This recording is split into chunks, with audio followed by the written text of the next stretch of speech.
Boris Johnson dodges Roman Abramovich question over Chelsea ownership during PMQs.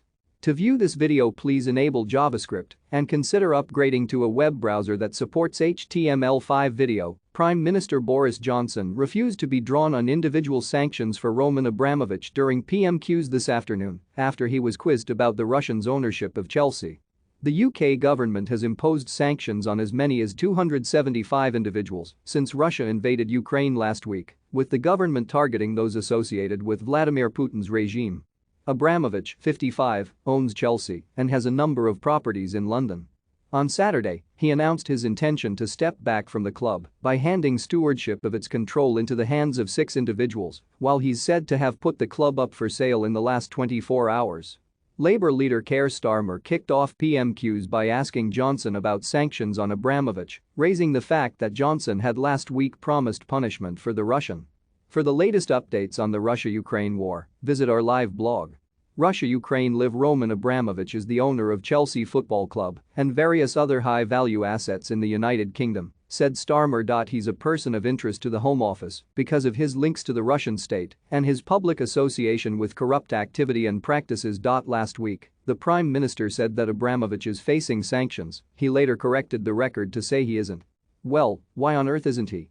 Johnson, though, said it was not appropriate to discuss individual cases, and he insisted the government will be going further in the coming days to impose sanctions. It's not appropriate for me to comment on individual cases at this stage, said Johnson. But what I can say is that I stand, Mr. Speaker, by what in the House and what we've put on the record.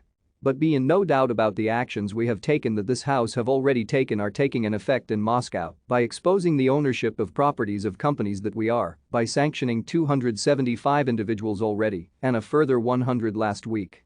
The impact is being felt. We will publish in addition a full list of all those associated with the Putin regime. Of course, we have already announced sanctions on Putin himself, and I can tell the House they would have heard what the President of the United States had to say last night. The vice is tightening on the Putin regime, and it will continue to tighten. Roman Abramovich puts Chelsea up for sale, with £4 billion asking price. Antonio Conte speaks out after Tottenham's shock FA Cup exit against Middlesbrough. Guardiola explains decision to make Ukraine star Zinchenko captain after Man City win. Abramovich denies links with Putin, and reports on Tuesday claimed the Russian was leading peace talks between Russia and Ukraine in Belarus. He is, however, said to be fearful of sanctions and has set a £4 million asking price to sell Chelsea. On Tuesday evening, Swiss billionaire Hans-Jörg Wyss claimed that he, along with 3 others, has received a proposal to buy Chelsea from Abramovich. Abramovich is one of Putin's closest advisors and friends. Like all other oligarchs, he is also in a state of panic. The 85-year-old, who is worth an estimated $5.8 billion, told Swiss newspaper Blick. Abramovich is trying to sell all his properties in England. He also wants to get rid of Chelsea quickly. I and 3 other people received an offer on Tuesday to buy Chelsea from Abramovich. Asked if he will take up Abramovich on his offer, Wyss replied. I have to wait 4 or 5 days now. Abramovich is currently asking far too much. You know, Chelsea owe him £2 billion? But Chelsea has no money, which means that whoever buys Chelsea has to compensate Abramovich. As of today, we don't know the exact selling price.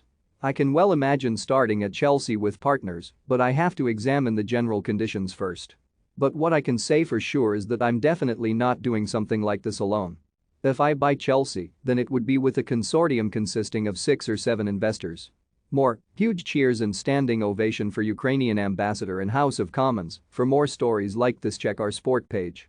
Follow Metro Sport for the latest news on Facebook, Twitter and Instagram.